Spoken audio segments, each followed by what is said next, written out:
Bonsoir et merci de nous rejoindre en Lorraine. Voyons d'abord les titres de l'édition nationale de ce 19-20. Ils sont partis 5 jours et viennent juste de rentrer une dizaine de membres de l'ONG Secouristes sans frontières, dont 3 Lorrains étaient au Népal pour venir en aide aux victimes du séisme. Des volontaires qui livrent leur impression et leurs témoignages à René Caïm et Yves Kreidel.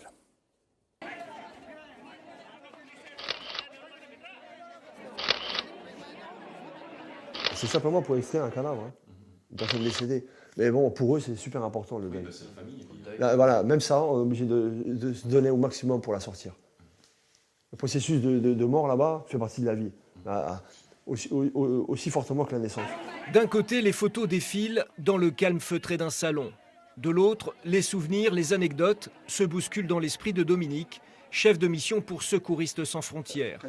Tout juste rentré du Népal, il raconte sa mission à Jackie, membre lui aussi de l'association. On sait pourquoi on part, on ne sait pas pourquoi on revient. On a le sentiment profond là-bas de servir à quelque chose, d'être utile.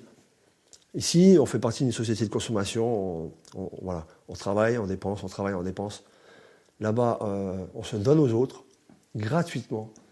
Et le seul salaire qu'on a, et qui est, croyez-moi, enrichissant, c'est le sourire, quoi. On a soigné un peu plus de 800 personnes. Yann, à 25 ans, vient d'effectuer sa première mission de secouriste.